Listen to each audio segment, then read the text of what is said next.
Le grand dialogue. Le grand dialogue de l'émission de débat du studio Tamani sur votre radio. Le grand dialogue. Auditeurs, téléspectateurs, bienvenue au Grand Dialogue de ce mercredi 8 février. Le ministre Mohamed Aguer Laf propose d'organiser les élections locales et communales partielles le 28 mai 2017. Les élections régionales et le référendum auront lieu le 19 juillet 2017. Le délégué général aux élections, le général Siaka Sangaré, affirme que le couplage des élections est une bonne chose et indique que d'autres pays de la sous-région ont réussi cette expérience. Est-ce possible au regard de la situation de tenir les élections le 28 mai prochain? Coupler les communales au référendum peut-il être une bonne chose? Les confusions sur les lois électorales ont-elles été réglées? Quelques questions auxquelles nos invités tenteront de répondre. Il s'agit de Sori Ibrahima Traoré de l'ADP Maliba, donc de l'opposition, Ibrahima Sango de l'Observatoire des élections et Boulan Baro du Sénit de Fassoyil-Ouatton, donc de la majorité. Je suis Ousmane Diadje Touré pour vous présenter cette émission. Elle est mise en onde par Salim Diouara. Le grand dialogue. C'était le 20 novembre dernier que 688 sur les 703 communes ont pu choisir leurs conseillers communaux. Une quinzaine de localités étaient dès le départ exclues pour surtout des raisons de sécurité. 90% des 688 communes qui devaient voter ont pu le faire. Toutefois, une cinquantaine de communes n'ont pas encore choisi leurs conseillers communaux. Boulan Baro du Sénit, est-ce que vous pensez que cette date justement du 28 mai 2017 pour ces élections communales partielles est réaliste? D'abord, permettez-moi de saluer nos auditeurs, les téléspectateurs et téléspectatrices. Pour venir à votre question, je ne pense pas que ça soit réaliste. Je le dis sincèrement, parce que d'ores et déjà, je n'arrive pas à comprendre la démarche du ministre en la matière, en tant que parti de la majorité, bien sûr, je le précise. En écoutant le président de la République lors de son discours de fin d'année, j'ai cru comprendre que l'enjeu aujourd'hui, c'est d'aller vers un référendum pour au moins nettoyer, faire le toilettage de tous nos textes. Donc vous pensez que le référendum doit se faire avant les communales partielles? Je viens bien. Concernant les élections partielles, communales partielles, je ne comprends pas pourquoi on a arrêté de parler des résultats intérimaires. Je pense que le ministre lui-même a eu à dire qu'on va faire les élections là où c'est possible. Les communes qui ne peuvent pas abriter les élections communales, on va nommer des délégations, des autorités intérimaires pour faire fonctionner ces communes-là. Maintenant, aujourd'hui, on ne parle plus de ces autorités intérimaires, on veut aller vers des élections partielles. Voilà pourquoi ça pose maintenant le problème de la mise en œuvre de l'accord que le président de la République s'est beaucoup apaisanti lors de son discours. Voilà pourquoi je voulais faire ressortir le discours du président de la République qui tendait à faire comprendre à tout le monde que d'abord il faut aller vers la conférence internationale. Après, il y aura une proposition de loi référendaire qui sera déposée sur la table de l'Assemblée en mois d'avril. Donc, c'est après cela que peut-être on va aller vers toutes ces élections-là. Mais je suis surpris de constater dans le chronogramme que le référendum est couplé aux élections régionales. Alors que pour aller vers des élections régionales, vraiment, il faut quand même qu'on introduise la Constitution par rapport à ça. Parce que ça change, ça affecte les régimes juridiques de la gouvernance au Mali. Donc, d'où maintenant la nécessité, non seulement la Constitution, il y a des insuffisances dans notre Constitution il y a longtemps, mais encore l'accord issu du processus d'Alger aussi a mis aussi en exergue la nécessité d'aller vers une révision constitutionnelle. Donc tout ça, mis l'un dans l'autre, doit permettre de nous amener à aller vers une réflexion profonde par rapport à notre démarche. Donc je ne comprends pas le discours du président de la République et la démarche du ministre. Là, je ne comprends pas. Merci Boulan Baro du Sénit de Fassoyil-Ouatton, je le rappelle, de la majorité présidentielle. Sori Ibrahima Traoré de l'ADP Maliba, de l'opposition. Quelle est votre lecture justement de la chose? Est-ce que c'est possible d'ici le 28 mai d'organiser, j'appellerais ça le reliquat des élections élections dans les zones où cela n'a pas pu se faire. Merci beaucoup. Permettez-moi de saluer tous ceux qui nous suivent sur le studio Tamani et puis de saluer mes aînés aussi qui partagent le plateau aujourd'hui avec moi et vous saluer vous aussi.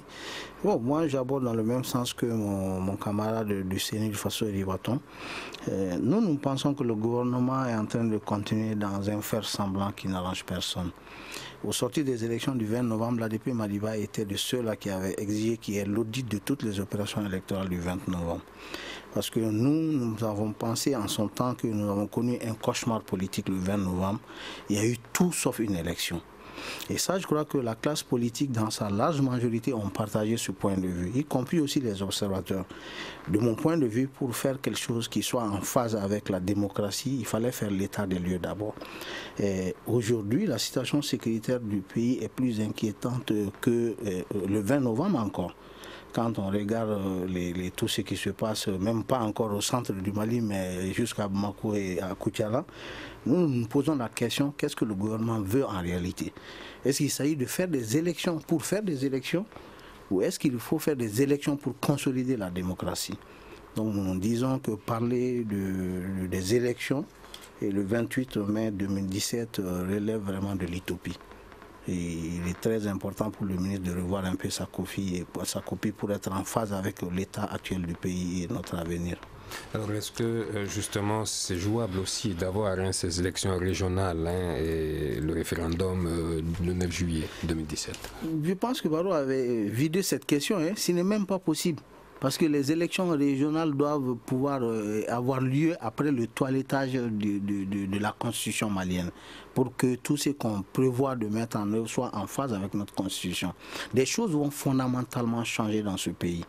C'est l'accord que le dit et le peuple malien, dans sa large majorité, a opté pour des compromis et pour la paix. Mais pour cela, il faut qu'on soit en phase avec nous-mêmes. Il faut qu'on soit en phase avec la Constitution. Donc aller à une élection référendaire couplée à une élection régionale, et juridiquement, je me pose la question si c'est même possible. Bon, comme le ministre de l'administration territoriale, seul lui, il a les secrets de ces choses-là. Mais de notre point de vue, ce n'est pas possible. Merci. Ibrahima Sango de l'Observatoire des élections. On a vu que certains citoyens se sont plaints d'une mauvaise organisation, surtout dans certaines communes de Bamako. Est-ce que vous pensez que ces lacunes-là vont être corrigées d'ici les dates annoncées? Merci beaucoup. Mes salutations à tous ceux qui nous regardent et à tous ceux qui nous suivent sur le studio Tamani. Nous pensons que d'abord, il faut que l'État puisse asseoir sa souveraineté sur l'ensemble du territoire national. Parce que le 20 novembre, pourquoi il n'y a pas eu d'élection dans le reliquat des communes, c'est parce qu'il n'y a pas de sécurité. Et puis que la CEMA avait dit qu'il n'y aura pas d'élection dans les localités du Nord. Donc ça, c'est une donne qui est toujours là. La CEMA a refusé. On a eu des élections dans les régions du Nord, mais pas dans toutes les communes des régions du Nord. Pas dans toutes les communes de la région du Nord. C'est-à-dire si on fait même, si on prend le Mali, la carte géographique du Mali, on se dit que c'est sur un tiers du territoire national qu'il y a eu des élections. Les 2 tiers, c'est le Nord. C'est Tombouctou, c'est Gao, c'est Kidal, c'est Menaka, c'est Taoudeni. Il y a des élections à Tombouctou, il y a des élections à Gao, mais peut-être... Oui, dans plusieurs communes, il n'y a pas eu d'élection. Mais au-delà de ça, il y a 703 communes, ça c'est le découpage avant. Donc maintenant, il y a des nouvelles régions qui ont été créées. Il y a la région de Taoudeni, la région de Menaka. Et ça va nécessiter un nouveau découpage administratif et puis de nouvelles communes. Sans oublier les autres communes du Mali qui veulent être scindées. Justement, est-ce que ces 2 nouvelles régions seront justement concernées par ces élections communales partielles? Bien sûr, quand le ministre dit que le 18 mai, il y aura des élections dans les communes qui n'ont pas connu d'élection, ça veut dire que c'est sur les 2 tiers où il n'y a pas eu d'élection qu'il y aura des élections actuellement. Ça, c'est l'entendement général. Mais nous disons qu'il n'y a pas de sécurité. Il n'y a pas de sécurité. La preuve, c'est que Kidal nous échappe totalement. Kidal échappe totalement au Mali. Et tant que Kidal échappe au Mali, le Nord ne sera pas sécurisé. Donc ça, c'est clair. On a vu avec l'attaque du MOC à Gao, c'est parce que Kidal, on ne maîtrise pas Kidal. Et tant qu'on ne maîtrise pas Kidal, on ne peut pas parler d'élection à Kidal ni dans aucune autre localité où la CEMA est présente. D'ailleurs, la CEMA a dit qu'il n'y aura pas d'autorité intérimaire. Bon, c'est elle qui est en train de faire du chantage. Et le centre du pays où ça ne va pas, où on a connu quand même 2 maires qui ont été assassinés récemment. Oui, parce que Kidal a des... La CEMA n'est pas présente là. La CEMA n'est pas présente, mais la CEMA a ses ramifications. Parce que Kidal, il y a à Dagali, comme on le dit, il y a Dagali, il y a des ramifications avec Amadou Koufa qui est dans le centre. Donc c'est le représentant de la CEMA, si on veut, dans la région de Mopti, dans la région du centre. Donc ce qu'on appelle les djihadistes, entre guillemets, les djihadistes sont toujours présents, ils ne veulent pas d'élection. Donc tant qu'ils ne veulent pas d'élection, il n'y aura pas d'élection. Mais comme le ministre de l'administration territoriale dit qu'il y aura des élections, nous on pense que c'est fictif vraiment. C'est jeter une balle en l'air pour tester la rencontre avec des partis politiques. En notre entendement, les partis politiques dans leur majorité ont accepté les dates. C'est ce qui nous a été... Mais nous pensons que... On a des partis politiques qui sont là, qui disent que c'est irréaliste, et l'opposition et la majorité. Et l'enjeu majeur, c'est que les réfugiés sont toujours dehors. Ils ne sont pas dans la région du Nord. Donc, comme on va faire des élections avec des réfugiés qui ne sont pas là, et avec toutes les insuffisances qu'on a connues le 20 novembre, pour nous, il y a les élections communales du 20 novembre, il n'y a pas eu d'élection, il y a eu quelque chose, une mascarade pour nous. Donc, les leçons qu'on doit tirer de ça, on n'a pas tiré de leçons jusqu'à présent. Justement, est-ce que ces lacunes-là pourront être corrigées d'ici là, hein? Je rappelle également que le ministre a proposé ces dates. Ces dates restent encore des propositions. Oui, c'est des propositions, mais quand la classe politique accepte, donc ça va remonter au niveau du gouvernement et le gouvernement va prendre un décret pour convoquer. Mais les lacunes, à notre sens, sont difficilement rattrapables. Parce que si on prend la loi électorale, il y a une disposition dans la loi électorale qui dit que le vote des militaires doit se faire une semaine avant le vote des civils. Aujourd'hui, au niveau de la DG, il n'y a pas d'un fichier électoral pour les forces armées de sécurité du Mali. Il n'y en a pas. Donc, est-ce que d'ici le 18 novembre, on va corriger ça? Non. Est-ce qu'en 2018, on a Est-ce que c'est possible? Non. Est-ce que c'est possible? Techniquement, est-ce que c'est possible? Techniquement, ce n'est pas possible avant 2 ans. Donc, bien avant les élections présidentielles, jusqu'aux élections présidentielles, on ne pourra pas faire un fichier électoral des forces armées de sécurité du Mali. Donc ça, c'est une lacune qui se trouve dans la loi électorale et qu'on ne peut pas corriger tout de suite. À moins qu'on passe à l'Assemblée nationale pour prendre un décret pour dire, bon, on avait dit que les militaires vont voter une semaine avant, mais maintenant on va ramener cela, les militaires vont voter avec les civils. Donc ça, c'est une grande lacune qui est dans la loi électorale. Il y a aussi la mise en place de la CENI, je vois dans les chronogrammes, mais la CENI doit démissionner 3 mois après les élections. Est-ce que la CENI a démissionné? Est-ce qu'on va recomposer la CENI, avec toutes les insuffisances aussi qu'il y a dans la recomposition de la CENI? Donc c'est des questions qui sont là. La loi électorale actuelle, pour nous, est un blocage pour la tenue de bonnes élections au Mali. Merci vraiment, Sango Boulambaro. Est-ce que le délégué général aux élections, Siaka Sangari, affirme que le couplage des élections peut être une bonne chose? Il s'est appesanti d'ailleurs sur l'aspect économique de la chose. Est-ce qu'on n'a pas quelque chose à gagner justement si on arrive à coupler quand même plusieurs élections? Oui, on est d'accord. C'est pas l'enjeu du couplage. Le couplage, c'est pas l'enjeu des élections. Parce qu'on a tendance à nous faire comprendre comme si on est d'accord pour le couplage. Hein. Ce n'est pas l'enjeu majeur. Le couplage n'est pas l'enjeu majeur. La DG, la CENI, mon camarade Sango venait de le dire. La CENI, aujourd'hui, on doit mettre une nouvelle CENI forcément parce que la nouvelle loi électorale exige à ce qu'il y ait une gestion paritaire. C'est-à-dire opposition et majorité, même non. Tel n'était pas le cas pour la CENI qui fonctionne. Cette CENI qui fonctionne, c'est une CENI de 2012. Je sais qu'il y a des budgets pour ça. Chaque fois, il faut venir miroiter des calendriers électoraux pour faire comprendre que nous sommes dans un processus d'élection chaque année. Non.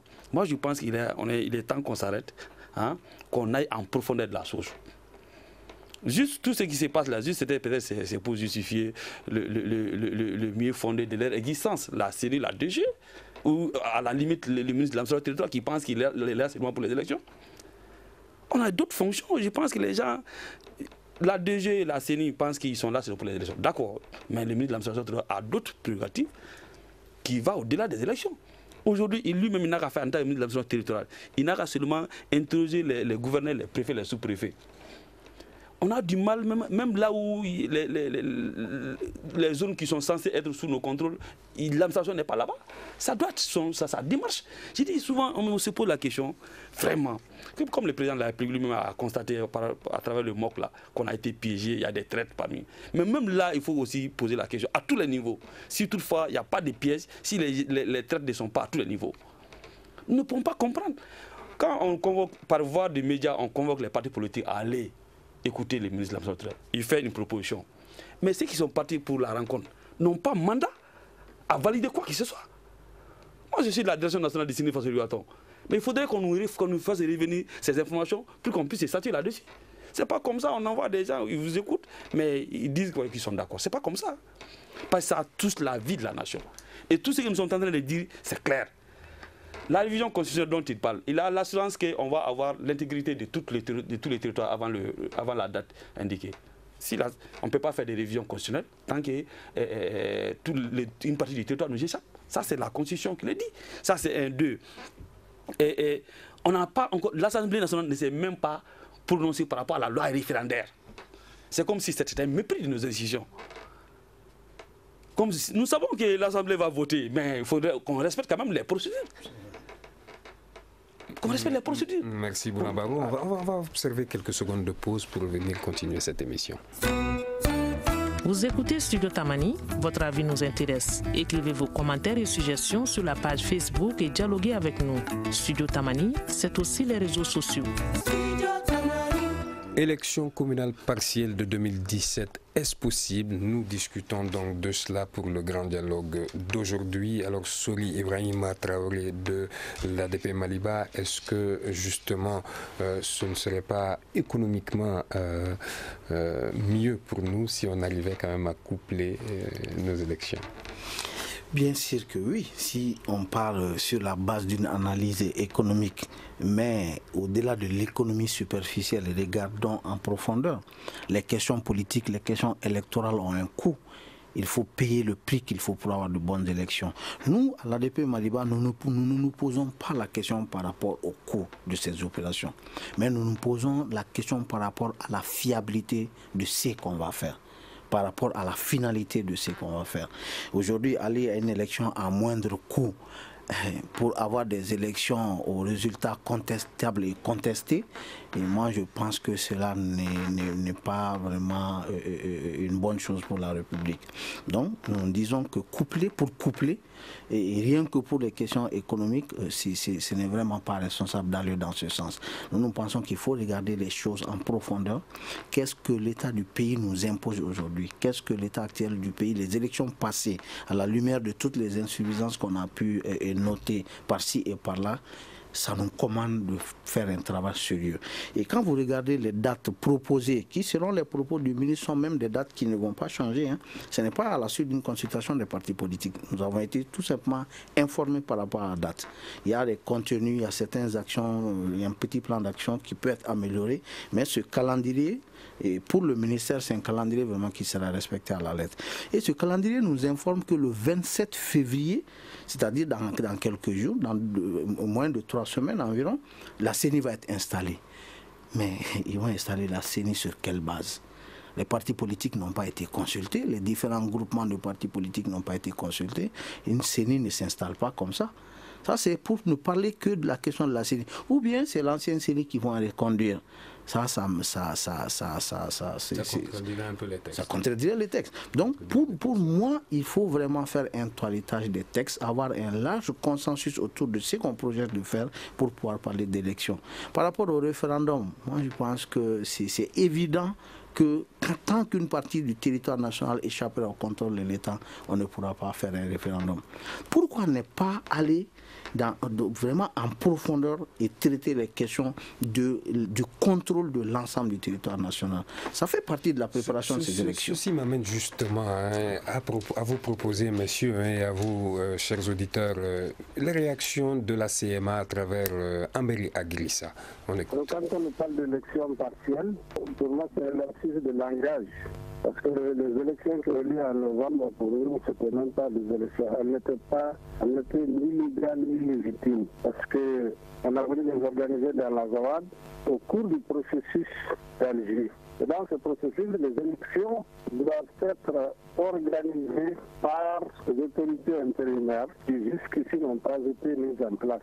Si des élections doivent avoir lieu en mai, pour moi, ce n'est pas des élections partielles, c'est des élections prévues dans l'accord. Donc, si je comprends bien, tant que les autorités intérimaires ne sont pas encore installées, il n'y aura pas d'élection. Normalement, c'est ce qu'il y a dans l'accord, c'est que les autorités intérimaires doivent organiser les élections. Et les élections ne sauraient être organisées sans le retour des populations déplacées, des populations réfugiées qui sont au Niger, qui sont au Burkina, qui sont en Algérie, qui sont en Mauritanie. Quels sont les moyens que vous avez à votre disposition pour vous opposer à la tenue de ces élections-là, si jamais les autorités intérimaires ne sont pas installées d'ici mai? C'est la protestation, et on refusera de les reconnaître si elles ne sont pas organisées dans les conditions normales prévues par le processus. Ibrahima Sango, de l'Observatoire des élections, on a écouté des propos recueillis, je le rappelle, par Ibrahima Diallo. Vous avez écouté Ambéria Glissa. Finalement, c'est quoi le défi majeur pour pouvoir organiser des élections partielles et même le référendum et les régionales? Le défi est connu. Vous savez, aujourd'hui, l'administration est absente dans certaines localités de Mopti, dans certaines localités de Tombouctou, Gao, et Kidal, n'en parlons pas, Menaka et Taoudeni. Donc l'administration, dans certaines localités de Ségou aussi, il n'y a pas l'administration. Donc, or, pour organiser les élections, il faut quand même que l'administration soit présente. Nous pensons qu'aujourd'hui, le défi majeur, c'est de faire en sorte que l'administration soit présente dans les localités où elle est inexistante, particulièrement à Kidal. Je reviens là-dessus, tant que Kidal nous échappe, au nord, on ne peut pas organiser des élections. Ça, c'est clair et net. Maintenant, l'autre défi, c'est quoi? C'est la sécurisation, une meilleure sécurisation des personnes et des biens. Chaque jour, on attend, un militaire a été tué, un civil a été tué, un maire élu le 20 novembre a été tué. Donc, ça, c'est le défi, c'est les deux grands défis auxquels nous sommes confrontés aujourd'hui. Et sans oublier que le front social aussi est en train de bouillonner chaque jour davantage. Donc, nous pensons que des défis sont là, qui s'imposent au gouvernement et que le gouvernement doit relever. Tant qu'il ne peut pas les relever, dire qu'on va organiser les élections, que c'est un calendrier fixe et que ça ne bougera pas, nous pensons que c'est des chimères, c'est de l'utopie. Alors justement, l'Observatoire s'est plaint du manque d'observateurs sur le terrain. Est-ce que si en mai les élections peuvent se tenir, est-ce que vous enverrez des observateurs cette fois-ci sur le terrain? Pour le combat du 20 novembre déjà, nous n'avons reçu aucun financement, ni de l'État, ni des partenaires techniques et financiers, mais cela ne nous a pas empêché d'observer les élections et de faire des recommandations fortes, dont l'une des grandes recommandations, et nous nous félicitons du fait qu'au Mali, les partis politiques, notamment de l'opposition, se sont munis de notre recommandation pour faire des actions.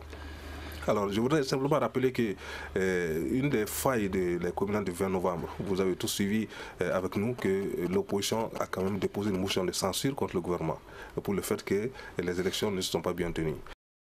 Une autre grande leçon qu'on doit tirer de ces élections communales du 20 novembre, c'est que la belle famille du président de la République a failli être brûlée. Donc ça, c'est parce que les organisations de la société civile n'ont pas été associées comme il le faut dans l'accompagnement du processus électoral.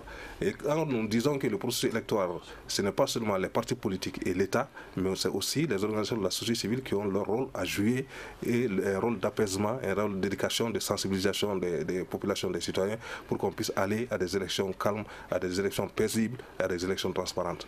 Tant que cela n'est pas perçu par le gouvernement, nous n'aurons pas des élections crédibles en République du Mali. Boulambaro, est-ce qu'on peut dire aujourd'hui que la majorité présidentielle est prête pour des élections? D'abord, avant que je ne réponde à votre question, quand je voulais faire allusion tout de suite à un propos de M. Sango, quand il dit que l'opposition s'est munie de leurs recommandations. L'opposition et la majorité d'ailleurs. Non, là il a dit que l'opposition a déposé une motion de censure concernant la tenue. Bon, en fait, l'opposition n'a pas contesté les résultats. Jusqu'à preuve du contraire. On a tous reconnu qu'il y a eu ça a été mal organisé, chacun a critiqué, mais personne n'a mis en cause ces résultats-là. Nous sommes tous contentés de ces résultats et on a avancé. Peut-être certainement c'est à cause de la paix. Maintenant,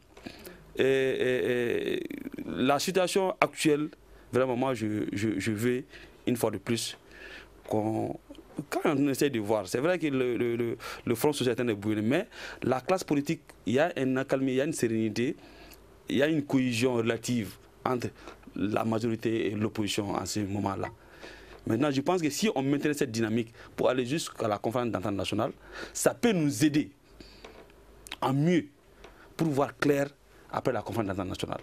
Maintenant, quand on fait surgir et un tel calendrier électoral, c'est pour encore créer des clivages politiques. Oui, c'est pour créer cette situation-là, ce climat de sérénité qui est en train de se dessiner entre la classe politique va se défriter et finalement on va encore retomber dans la contestation éternelle.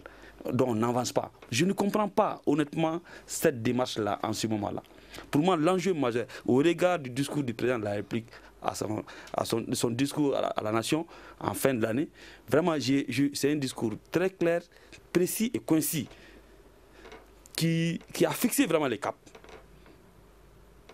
Maintenant, cette démarche-là plombe tout, à mon avis. Je pense qu'on aille en profondeur, qu'on réfléchisse, qu'est-ce que nous voulons. Parce que là, le discours, la démarche du ministre n'est pas en phase avec le discours du président de la République. Parce que le président de la République a dit clairement que les autorités, la régionalisation fait partie des actions majeures que le gouvernement de la République entend observer à travers l'accord. Et que par conséquent, on sera obligé d'aller à une révision constitutionnelle. Donc comment est-ce que la révision constitutionnelle peut coïncider à la même date que l'élection des assemblées régionales? C'est pas possible. Ça, c'est pas possible. Mais c'est le moment où j'ai compris que le budget a prévu qu'il y ait élection en 2017. Donc il faut miroiter tout le temps des calendriers, ne serait-ce que pour que les partis politiques disent non. Et après, on va dire, ouais, c'est parce que les partis politiques ont refusé, voilà pourquoi on n'a pas pu tenir les élections. Maintenant, cette fois-ci, on va comprendre, on va tirer tout ça au clair. On ne va pas quand même rejeter tout le temps la faute au refus des partis politiques. Lui-même, il sait, le ministre de l'Administration, c'est techniquement, c'est difficile. Et même au regard des dispositions juridiques, ce n'est pas possible. Qu'on nous explique quelle république nous sommes dans quelle république. Merci. Soli Ibrahim Traoré de l'ADP Maliba, dites-moi, est-ce que du côté de l'opposition, vous êtes prêt justement à aller à des élections? Oui, non, pas dans ces conditions. Pas dans ces conditions pour la République, bien sûr. S'il s'agit d'aller aux élections pour avoir des miettes en termes de résultats électoraux, en termes de nombre d'élus obtenus, tous les partis politiques sont prêts. Parce qu'on ne met personne en prison parce que tu es allé aux élections. Mais pour la République, non. Et nous, on a dit, après la mascarade électorale du 20 novembre, nous sommes organisés avec un certain nombre de partis politiques. Et nous avons dit... Quand vous dites mascarade électorale, l'ADP Maliba a quand même eu des mairies et beaucoup de conseillers. Oui, bien sûr, ça va au-delà de ça. Nous avons eu des conseillers, nous avons eu des maires. Mais nous pensons, comme le camarade du Sénat vient de le dire, tout le monde est unanime que ce dont on a été soumis le 20 novembre est tout sauf une élection crédible et transparente. Et il y a des contestations qui sont encore pendantes devant les tribunaux. Je cite l'exemple d'une commune où nous, notre parti n'était même pas sur le bulletin de vote. Les résultats de cette élection peuvent être acceptables et pourtant la Cour d'appel a accepté les résultats. Comment est-ce que vous pouvez comprendre ça? Il y a des partis du territoire qui ne sont même pas allés aux élections. Dans certains partis, c'est les djihadistes qui ont tenu les urnes et ils ont fait voter les gens pour celui qui avait payé le prix de sa sécurité à eux, parce que les forces de défense et de sécurité étaient totalement absentes. Ça, c'est le cas de Nampala, par exemple. Donc, nous disons que... Et puis, on a connu une élection où le régime légal même qui a régi les élections n'est pas connu. Et tantôt c'est cette loi, tantôt c'est l'autre loi, tantôt c'est une partie des élections est régie par une loi, et la fin du processus est régie par une autre loi. Donc au vu de tout ça, et tout le monde était unanime qu'il faut revoir les choses. Et pour nous, revoir les choses, ça va nous amener à retirer l'organisation des élections des maires du gouvernement. Parce que ce qu'il faut reconnaître est que le Mali est le seul pays en Afrique de l'Ouest où c'est le gouvernement qui organise les élections et qui proclame à la limite les résultats. On a une CENI qui n'est qu'un observateur électoral. Et ça, ce n'est pas acceptable. Donc pour nous, ADP Maliba, les élections du 20 novembre, en tout cas, nous campons sur cette position et nous allons nous battre avec tous les moyens de droit pour que le gouvernement du Mali n'organise plus jamais d'élections au Mali. Parce que le gouvernement, à la limite, c'est un des acteurs. La CENI est mandatée par le gouvernement. Hein? Oui, la CENI est un superviseur. La CENI est mandatée, les moyens de la CENI sont mis à disposition à travers le gouvernement et la CENI ne proclame rien au Mali. Même les résultats de la CENI ne sont pas partageables avec les autres partis. Ce n'est que le gouvernement qui profite des actions de la CENI. La CENI, c'est ni plus ni moins un observateur officiel, un observateur gouvernemental. Donc ça, nous disons que ça, ce n'est pas acceptable. Tous les pays de la sous-région ont dépassé ce cap. Donc nous disons qu'il faut créer les conditions d'une élection crédible et transparente. Une élection qui ne sera pas organisée par le gouvernement. Parce que le gouvernement est une partie en bataille dans les élections. Parce que le gouvernement, c'est le gouvernement d'un pouvoir. Et le pouvoir, c'est un pouvoir politique qui a un résultat à défendre. Et ce pouvoir a un parti ou a des groupes de partis qui sont en compétition avec d'autres. Donc on ne peut pas être juge parti. Ça, c'est par rapport au processus électoral. Mais par rapport à la question référendaire, nous pensons que ça va à l'encontre même du bon sens. Le référendum, c'est une élection au-dessus de toutes les autres élections. C'est une élection non partisane. Ça engage les citoyens et la République. Ce n'est pas une élection pour avoir des positionnements politiques, ce n'est pas une élection pour avoir une portion du pouvoir. Mais c'est une élection pour lotir la République même, pour trouver un habillage constitutionnel pour la République. Et cette élection doit engager le citoyen seul en face de sa conscience et en face de l'avenir de son pays. Ça ne doit pas être mélangé à d'autres enjeux. Vous me voyez, moi, en tant que leader de parti politique, je suis dans une région, je suis à une compétition pour avoir des conseillers régionaux, j'ai en face de moi des adversaires politiques, on a nos moyens qu'on est en train de mobiliser, et à côté, il y a le Mali et une constitution dont on doit parler. Comment est-ce qu'on va tenir le discours politique? Le référendum doit être une élection à part. Parce que les enjeux d'une élection référendaire ne sont comparables à aucun enjeu d'autres élections. Donc, mélanger ces élections à d'autres élections, c'est comme une façon pour le gouvernement de nous amener une constitution entre griffes et bâclées, et pour que les acteurs politiques et la population n'aient même pas le temps de se pencher sur la constitution. Merci, mélanger la constitution à autre chose, c'est même un manque de respect pour la République et pour la constitution. L'élection référendaire doit être une élection à part. Merci Sori Ibrahima Traoré de l'ADP Maliba de l'opposition. Donc, nous observons quelques secondes de pause et nous reviendrons continuer cette émission. Une réaction, un avis, un commentaire. Réagissez sur la page Facebook de Studio Tamani et restez connectés avec nous. Studio Tamani sur les réseaux sociaux pour vous faire entendre. Merci donc de suivre le grand dialogue. On parle des élections communales partielles de 2017. Est-ce que c'est possible? Ibrahima Sango, vous êtes de l'Observatoire des élections. Parlons un peu des réfugiés maintenant. Est-ce qu'il est possible, des réfugiés et de ces nombreux déplacés internes, est-ce qu'il est possible justement que ces gens reviennent dans leur localité d'origine pour pouvoir aller à des éventuelles élections en mai?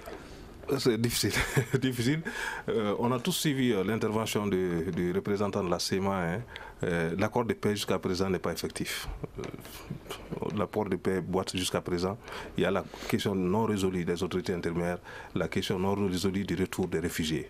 Aujourd'hui, les réfugiés ne sont pas de retour dans leur localité d'origine. Donc, est-ce qu'on pourra faire les élections d'ici le 18 mai? Est-ce qu'il est l'accord? On va s'entendre sur l'accord. On a parlé d'une conférence nationale en mars, oui. Mais cette conférence, pour nous aussi, est en train d'être une conférence d'exclusion. Parce que quand on veut faire une conférence nationale, c'est avec tous les fils du pays. Ceux qui ont pris les armes, ceux qui n'ont pas pris les armes, et même ceux qu'on appelle, entre guillemets, des djihadistes, doivent venir pour parler, pour qu'on puisse savoir pourquoi ils tuent des gens comme ça. Ça va être difficile quand même d'avoir les extrémistes religieux à la conférence nationale. Mais c'est des fils du pays, c'est des fils, c'est des Maliens. Pas tous, pas tous. C'est des Maliens. On parle de Iyad. Oui, mais on parle de Iyad, le grand truc, c'est Iyad, Yagada Gali. C'est un Malien, pourquoi il ne vient pas? C'est Al-Mourabitoun. Al-Mourabitoun, est-ce qu'il est malien? Non, justement. Je parle de Iyad. Iyad Agali, il faut qu'il vienne, qu'il parle. Pourquoi il prend les armes? Pourquoi il soutient Al-Mourabitoun, etc. Profitez de notre micro pour l'inviter. Voilà, on l'invite, nous, en tout cas, on l'invite pour qu'il vienne. Je crois que des voix sont élevées pour qu'il puisse venir, mais il y a toujours cette tendance d'exclusion. Donc, tant qu'il y a l'exclusion, on ne pourra pas parler de conférence d'entente nationale. Ça, c'est entre guillemets. Maintenant, nous, ce qu'on a relevé pendant les élections, pour mon ami ici, c'est qu'on a vu beaucoup de listes contre nature des partis politiques. L'opposition et la majorité dans beaucoup de localités étaient sur des listes, et ça, ce n'est pas à l'image d'une bonne démocratie. Mais ce que je voudrais aussi dire, c'est qu'il y a un protocole de la CEDEAO qui dit aussi qu'à 18 mois d'une élection présidentielle, on ne peut pas faire de référendum. Donc je ne sais pas si cette donne a été prise en compte par le ministère de l'administration territoriale, parce qu'en 2018, il y aura non seulement l'élection des députés, mais aussi l'élection présidentielle.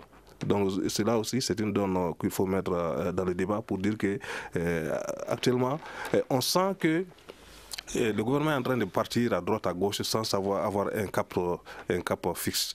Donc nous pensons qu'il faut dialoguer avec les gens. Ce n'est pas appeler les partis politiques pour dire qu'il y a un chronogramme. Un chronogramme, c'est une avancée. Mais est-ce que vous êtes d'accord avec ce chronogramme?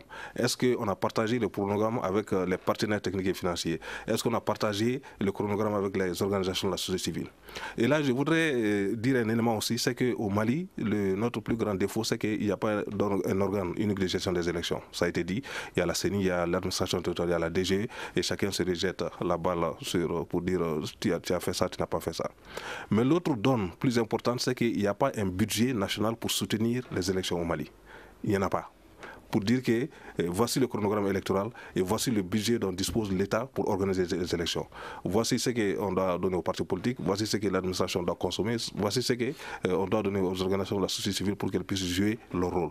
Ce budget national pour consacrer aux élections n'existe pas au Mali et il faut qu'on arrive à créer cela. Merci. Donc, Ibrahima Sango Boulambaro, est-ce qu'il faut attendre déjà l'opérationnalisation du MOC pour sécuriser la mise en place des autorités intérimaires, ensuite aller aux élections, sécuriser même ces élections-là? Oui, mais ça, c'est l'idéal. Hein. Si on veut rester, on veut être en phase avec nous-mêmes, respecter nos engagements, je pense que c'est l'idéal. C'est de respecter le processus qui est en cours.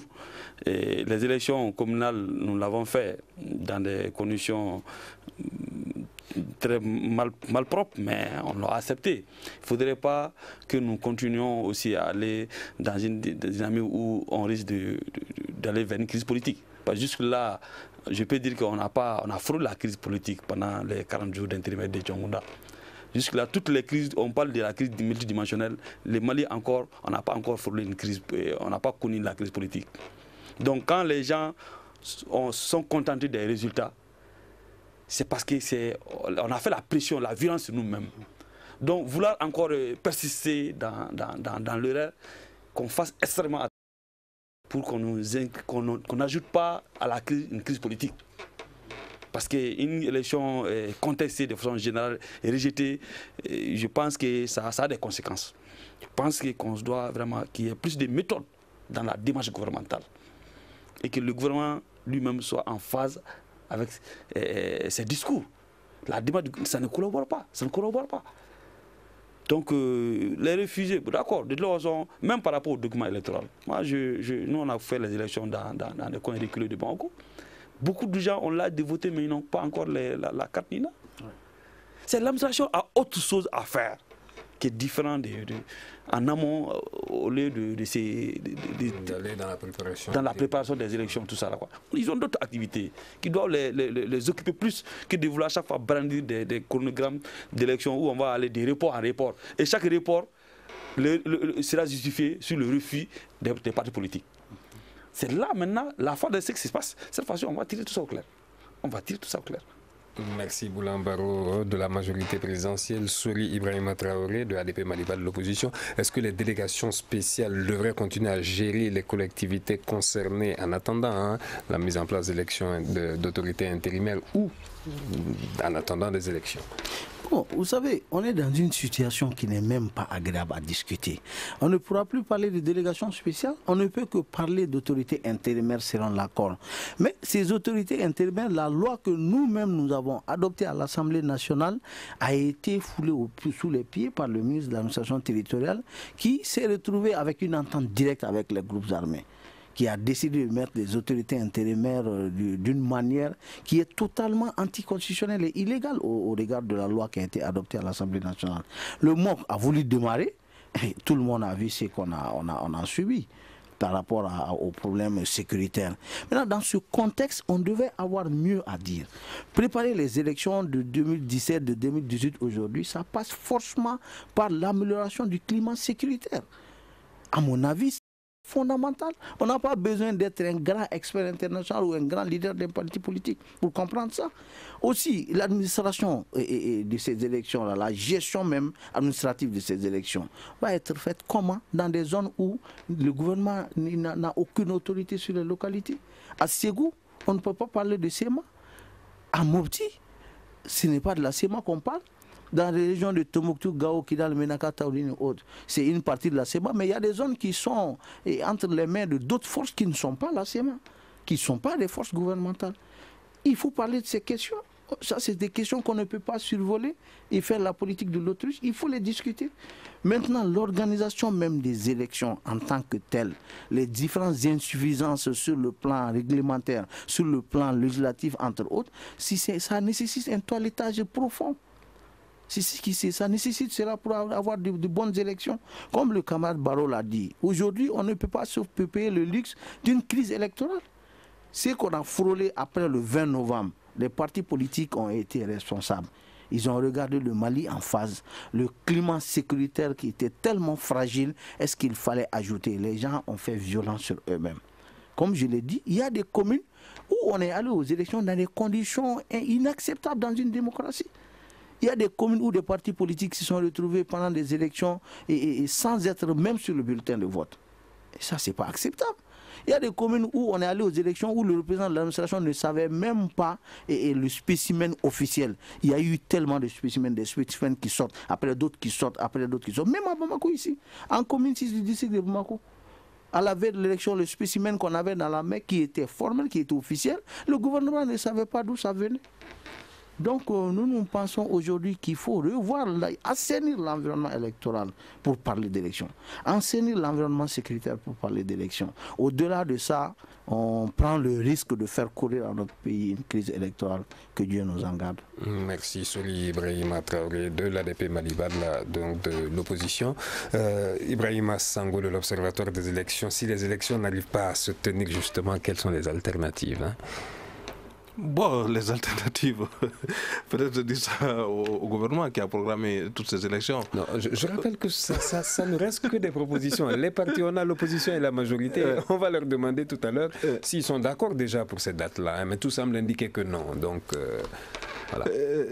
Non, nous pensons que, vous savez, quand... Parce que ça a quand même duré, hein, qu'on n'arrive pas à avoir les élus sur l'ensemble du territoire. Hein. Bon, c'était prévu, hein, c'était le couplage... de 7 ans maintenant. Non, ça c'est le couplage était déjà prévu, hein, le 20 novembre, le couplage était prévu, mais après on a enlevé parce que il y a beaucoup de choses qu'on voulait mettre, les conseils des cercles, l'Assemblée régionale, ils seront dotés de nouveaux pouvoirs. Est-ce que les confusions justement entre l'ancienne loi électorale et la nouvelle loi électorale ont été... Non, je pense que ça c'est vidé maintenant, parce que quand le décret va être pris, ce sera avec la nouvelle loi.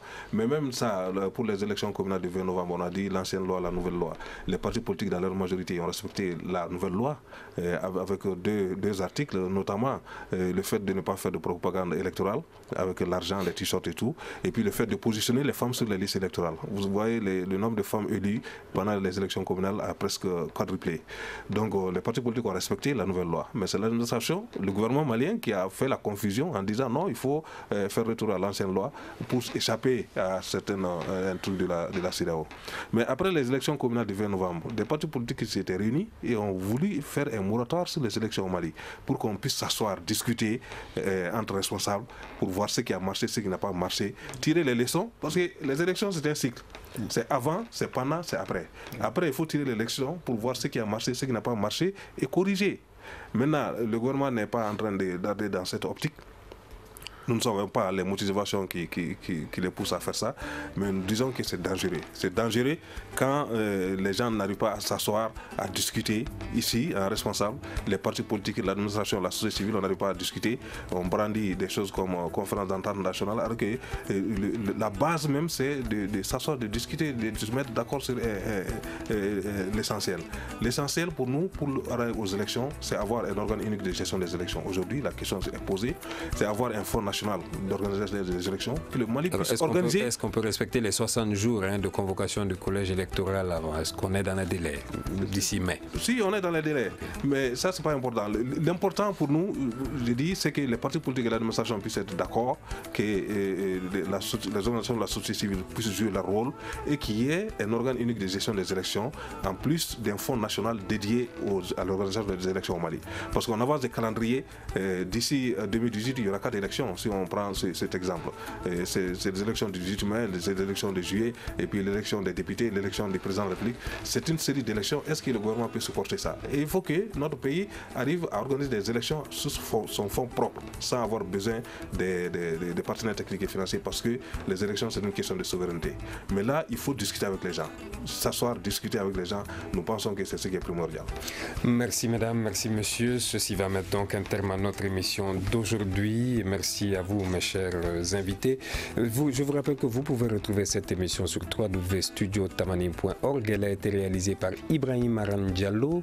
Salim Diouara était à la mise en onde. Nouhoundiri a assuré la régie vidéo. Je suis Ousmane Diadji Touré. À demain pour notre émission. Le Grand Dialogue. Le Grand Dialogue de l'émission de débat du Studio Tamani sur votre radio.